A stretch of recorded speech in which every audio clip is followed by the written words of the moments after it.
Wife cheated on me with my boss to give herself the life she deserved. Now she's trying to sue me for my house and alimony, but she's regretting it immediately because I'm playing tit for tat and it's causing her affair partner to lose everything, including his job, in the settlement. I've been married to my wife, Alice, for 12 years. We met in college and back then, she was everything I thought I wanted. Intelligent, driven and absolutely stunning. We built our lives together from the ground up, starting with barely enough money to afford rent in a dingy one-bedroom apartment. I worked my way up in the corporate world, often taking on long hours and sacrificing my personal time to provide for us. Alice, on the other hand, pursued her career as a freelance designer, which she loved. I supported her dreams fully, even if it meant I carried most of the financial burden. Things started changing around 3 years ago when I got promoted to a senior management position at work. It was a big deal for me. More responsibility, higher salary, and the kind of recognition I had worked for. With the extra money, we moved into a much bigger house in the suburbs. It was everything we talked about for years. Alice, my wife, was really excited at first. She couldn't stop talking about how we finally had the life we always dreamed of. More space, more comfort, all of it. But things didn't stay perfect for long. At first, I didn't think too much of it when Alice started spending more money on herself. She'd buy fancy clothes, expensive handbags and jewelry, and I figured it was just her treating herself. She deserved it, right? But over time, I noticed that she was going out more and more without me. She'd attend social events, charity galas and work parties. Stuff she'd always wanted to go to but had never had the time for before. At first, she said it was just work-related things and that I should be proud of how well she was doing in her career. I didn't mind at first because I was busy too, but as the months went by, I started to feel like we were drifting apart. She'd come home later and sometimes smelling like alcohol and wearing perfume that wasn't hers. At first, I chalked it up to long nights at work, maybe some networking with colleagues, but the more it happened, the more I began to feel something was off. When I asked her about it, she always had an excuse. I was with a friend or it's just a work thing, she'd say, but she seemed more distant every time I asked, and her stories started feeling less and less convincing. Then came the late nights when I'd wake up to find her still not home. Sometimes she'd come back around 2 or 3 in the morning. I'd just lie there waiting, trying not to let my mind race. I began to notice other little things that didn't add up, like when she'd be texting on her phone and quickly put it away when I walked into the room, and the way she dodged my questions about where she had been or who she was with, started to feel like something more was going on. The first real shock came 6 months ago.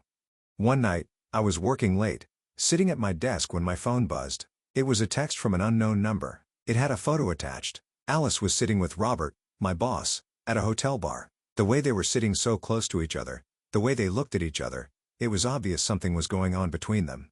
The message just said, "Fort, you should know." I was in shock. My heart was pounding as I stared at the photo, but I couldn't just ignore it. I needed to know the truth. Over the next few weeks, I started looking into things more seriously. I went through phone records, checked bank statements, and even hired a private investigator to follow Alice. What I found confirmed my worst fear. They had been seeing each other for over a year. All those late nights, the trips I had never heard about, the weird excuses, it all made sense now. Alice had been cheating on me with Robert. I was devastated. It felt like my whole world was crashing down. The person I thought I knew, the woman I trusted and loved, had been lying to me for months. The worst part was that I had no idea. Looking back, there were signs, sure, but I had been so caught up in everything, work, the new house, the new life, that I didn't see them. And now, I couldn't unsee it. Every time I looked at Alice, all I could think about was how she had betrayed me. When I finally confronted Alice, her reasoning was a mix of anger and justification, and it was both infuriating and heartbreaking at the same time. She told me she deserved more excitement, more luxury, more attention. It was as if she thought the life we built wasn't enough for her anymore.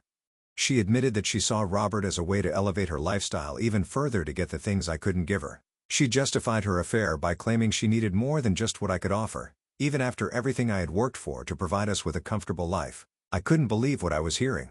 The woman I had trusted and loved was telling me that all the sacrifices I'd made, all the hard work I put in meant nothing to her. She just wanted more. Something better, I guess. At that moment I realized I wasn't just dealing with betrayal. I was dealing with someone who felt entitled to take whatever she wanted no matter who it hurt.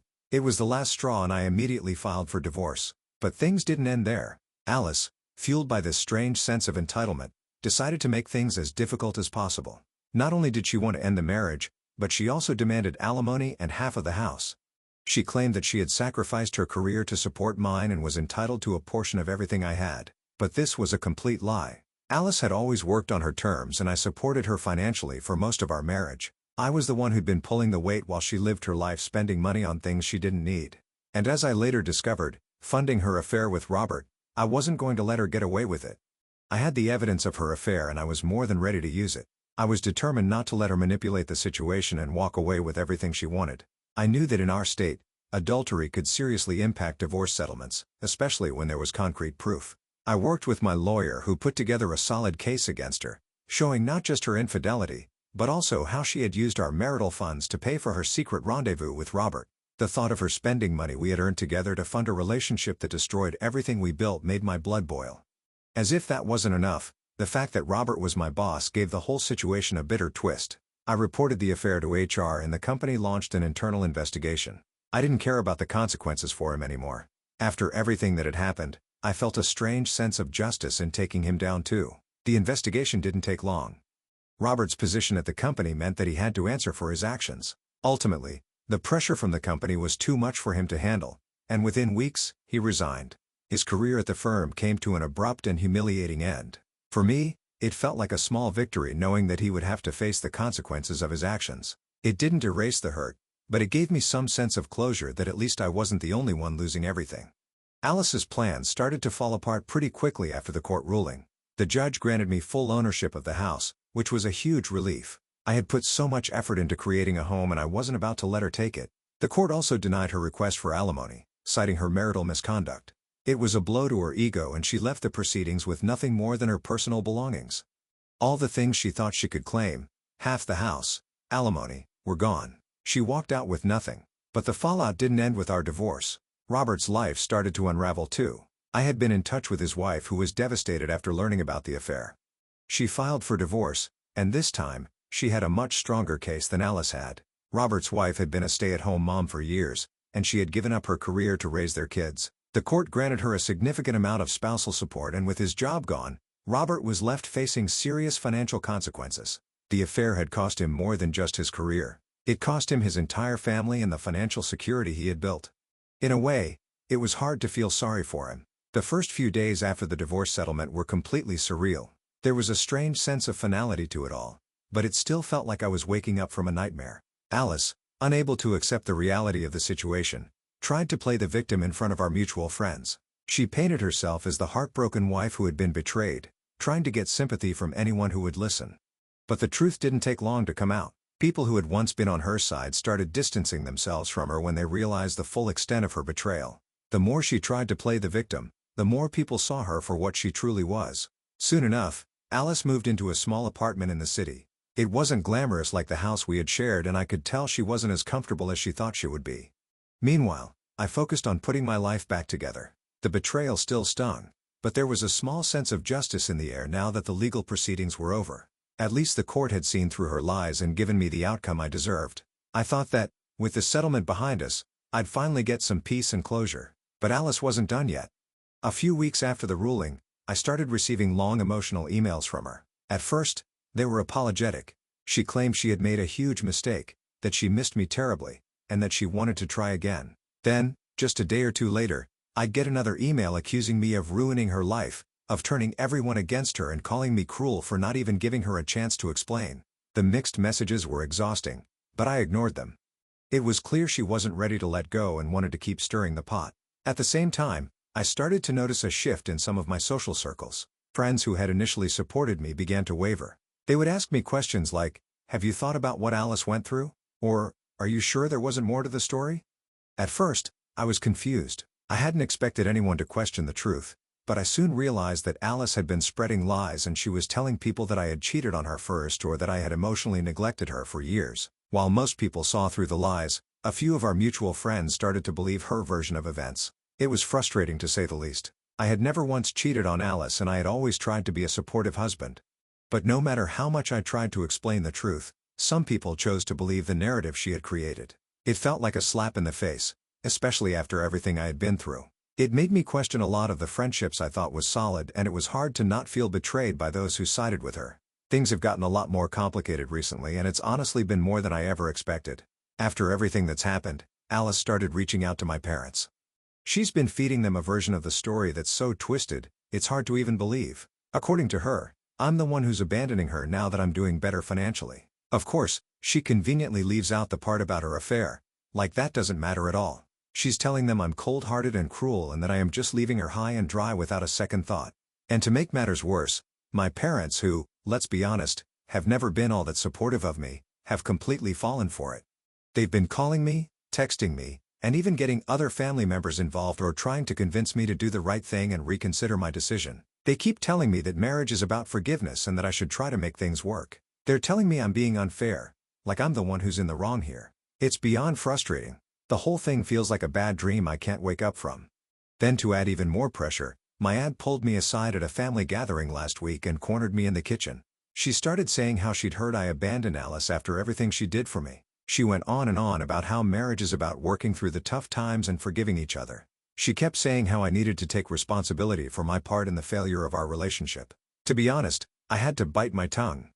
Every part of me wanted to snap at her and tell her the truth. I wanted to say that forgiveness didn't mean forgetting that Alice cheated on me and betrayed me in ways I can't even describe, but I knew it wasn't the time or place. It took every ounce of restraint not to explode right then and there, but now I just feel completely overwhelmed by the weight of it all. What's even worse is how Alice has started using social media to fuel the fire. She's been posting vague dramatic statements that make it seem like I'm the bad guy who betrayed her. She's talking about how people abandon those who love them when they're no longer useful without ever naming me directly. But honestly, it's clear to anyone who knows us who she's talking about. She's been posting these emotional, cryptic messages about how people turn their backs when they've gotten what they want and how it's just so unfair. I can't believe she's airing all this out in public. It's frustrating because the posts have attracted sympathy from people who don't know the whole story. People who don't know about her affair or how she manipulated the situation to her advantage. All of this is only adding fuel to her fire, making it harder for me to keep my head above water. It's like I'm fighting battles on multiple fronts. I feel like I'm being attacked from every direction and I'm not sure how much more I can take. On one hand, I know I've done everything by the book. I've acted with integrity and stuck to what's right, but on the other hand, I feel like no matter what I do, I can't win. It's exhausting. I've tried to ignore the drama and focus on moving forward, but the emotional toll of all this has been overwhelming. The pressure from my family and the social media posts and the constant guilt tripping are starting to eat away at me. I feel completely lost in all of this. It's like no matter how much I try to make things right, there's always someone there to make me feel like I'm the villain. I've been thinking about whether I should try to explain everything to my parents and the rest of my relatives. Should I try to lay out the full truth for them? Part of me wants to scream the truth to them so that they can finally see things from my perspective. But another part of me wonders if it's a lost cause. Will they even believe me or will they just choose to stick with Alice's version of the story because it's easier to believe that I'm the bad guy? Update 1. It's been a few days since I wrote about the absolute whirlwind my life has become. To say I'm emotionally drained would be an understatement.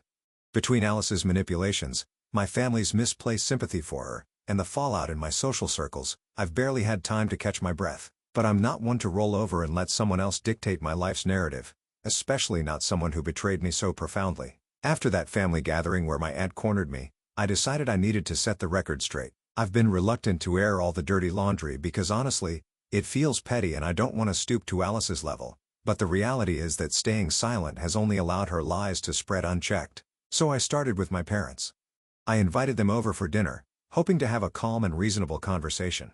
When they arrived, they were already defensive with my mom giving me the cold shoulder and my dad looking uncomfortable. I could tell they bought into Alice's sob story hook, line, and sinker. I didn't waste time beating around the bush. I told them I knew Alice had been in contact and that she'd painted herself as the victim. My mom was the first to speak, accusing me of being cold and ungrateful for everything Alice had done for me. That's when I pulled out the big guns. I show them the evidence I've gathered during the divorce, screenshots of texts between Alice and Robert, the private investigator's report, and even photos of the gifts she bought herself using our joint accounts. I explained how her actions had directly led to the breakdown of our marriage and how she'd tried to take me to the cleaners in the divorce settlement. At first, they were stunned into silence. My dad eventually muttered something about not knowing the whole story, while my mom looked like she'd swallowed a lemon. It was clear they'd been completely blindsided by the truth. I ended the conversation by telling them that while I loved and respected them, I wouldn't tolerate them siding with someone who'd done so much damage to my life. The next day my mom called to apologize, though she was still hesitant to completely denounce Alice. My dad, on the other hand, hasn't said much. It's progress, but there's still a long way to go. Meanwhile, I've been tackling the social media drama. I've always been a private person and rarely post about my personal life online, but Alice has left me no choice. I made a single post addressing the situation, keeping it vague but firm. I wrote something along the lines of, "There's been a lot of misunderstanding circulating about my divorce. While I'd prefer to keep things private, I want to clarify that the decision to end my marriage was not made lightly. I have acted with integrity and have the evidence to back that up. I hope those who care about me will respect my privacy and understand that every story has two sides." The response was mixed. Some people reached out privately to express their support while others, likely Alice's loyalists, accused me of being cryptic and shady. I'm not going to engage further. I've said my piece. Anyone who chooses to believe her lies at this point isn't worth my time. On a brighter note, I've been reconnecting with a few old friends who've been incredibly supportive. They've reminded me of who I am outside of this mess and helped me refocus on moving forward. One friend even suggested I take a short trip to clear my head, and honestly, I'm seriously considering it. As for Alice, she's still trying to stir the pot. She sent a few more emails alternating between apologizing profusely and accusing me of ruining her life. I forwarded everything to my lawyer and blocked her on all platforms. I've also been documenting everything she's posted online, just in case it becomes relevant later. This week has been exhausting, but I'm starting to see a glimmer of light at the end of the tunnel. It's going to take time, but I'm determined to rebuild my life on my terms. Update 2. Another few days have passed and things are slowly but surely starting to settle down. Or at least, they were until Alice decided to escalate her antics yet again. This time, she's dragging more people into her web of lies and I'm reaching the end of my rope. It all started when one of our mutual friends, Lisa, reached out to me out of the blue. Lisa and I had been close back in the day, but we drifted apart over the years, partly because Alice didn't particularly like her. Lisa told me she'd been hearing some pretty wild claims from Alice, including that I'd been emotionally abusive and that the divorce was my way of punishing her for being successful. I was flawed. Emotional abuse? Punishment? These weren't just exaggerations, they were outright fabrications.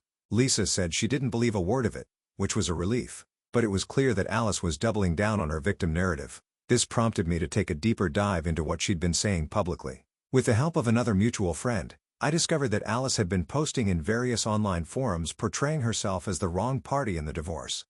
In one particularly egregious post, she claimed that I'd forced her into a lifestyle she didn't want and then abandoned her when she couldn't keep up with my demands.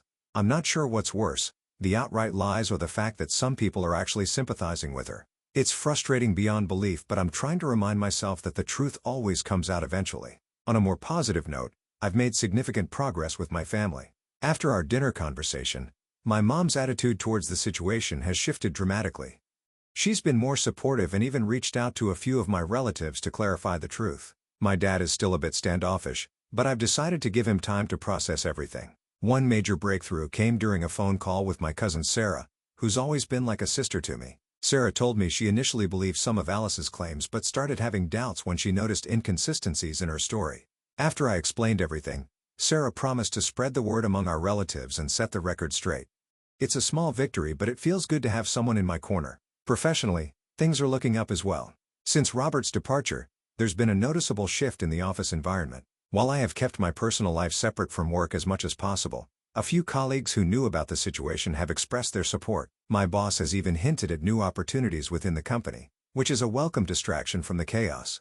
As for Alice, her attempts to reach out have become less frequent, though no less dramatic. Her latest email, which my lawyer advised me not to respond to, was a bizarre mix of self-pity and thinly veiled threats. She's clearly grasping at straws, and while it's tempting to fire back, I know it's not worth the energy. I've also started therapy to help process everything. My therapist has been a godsend, offering insights and tools to cope with the emotional fallout. One thing we've been focusing on is setting boundaries, which has been incredibly empowering. For the first time in months, I feel like I'm regaining control over my life. Update 3. It's been about 2 weeks since my first update and I can finally say that things are starting to turn around. The chaos that once consumed my life is beginning to fade and I'm finding a new sense of clarity and purpose. For starters, the smear campaign Alice launched against me seems to be losing steam. Thanks to the support of my cousin, Sarah, and a few close friends, the truth has been making its way through our social circles. People are starting to see Alice's behavior for what it is, a desperate attempt to salvage her reputation at my expense. One particularly satisfying moment came when a former mutual friend, James, reached out to apologize. James had initially sided with Alice, but after hearing my side of the story, he admitted he'd been duped. While I'm not interested in rekindling every friendship that's been affected by this ordeal, it's nice to know that some people are willing to admit when they've been wrong. My family has also been incredibly supportive. My mom has gone from being one of Alice's biggest defenders to one of my staunchest allies. She's even confronted a few relatives who've been spreading misinformation, which has made a huge difference. My dad is still somewhat reserved, but I've noticed he's been making more of an effort to check in with me. It's not perfect, but it's progress. On the work front, I've been thriving. The internal investigation into Robert's conduct has led to significant changes within the company, and I've been offered a leadership role on a new project. It feels good to have something positive to focus on, and I'm excited about the opportunities ahead. As for Alice, her attempts to stir up drama have become almost laughable. Her latest stunt involved reaching out to a local news outlet with a fabricated story about our divorce. Fortunately, the reporter did their due diligence and contacted me for a comment. Once I provided evidence to refute her claims, the story was dropped. It's clear she's running out of options, and while I'd love to say I'm entirely unaffected, the truth is that her actions still sting. But I'm learning to let go. And I almost forgot. I remember how this all started with an anonymous text containing a photo of Alice and Robert at a hotel bar. Well, I finally found out who sent it, and the answer caught me completely off guard. It was Alice's own best friend, Mia. She recently reached out to me apologizing for not coming forward sooner and explaining why she sent the text anonymously. Apparently, Mia had discovered Alice's affair months before I did. She confronted Alice and urged her to tell me, but Alice brushed her off, claiming she'd handle it in her own time. Of course, she never planned to come clean. Mia told me she couldn't sit by and watch Alice continue to betray me, so she decided to take matters into her own hands. Sending the photo anonymously was her way of ensuring I found out without putting herself directly in the middle. While part of me wishes Mia had told me outright, I'm still grateful she did something. Without her intervention, I might have stayed in the dark for much longer. I honestly feel a strange sense of closure now, because ever since this mess started, I always wondered who was this person. Mia and I have had a few honest conversations since then, and while I don't see us becoming close, I respect her for ultimately doing the right thing. Reflecting on everything that's happened, I've realized that while this experience has been incredibly painful, it's also been a wake-up call. I've learned the importance of boundaries, the value of true friends, and the strength I have within me to overcome even the toughest challenges. Alice may have tried to destroy me, but in the end, she's only made me stronger. I'm ready to close this chapter of my life and move forward with hope, resilience, and a renewed sense of purpose. The best is yet to come. Thank you to all of you.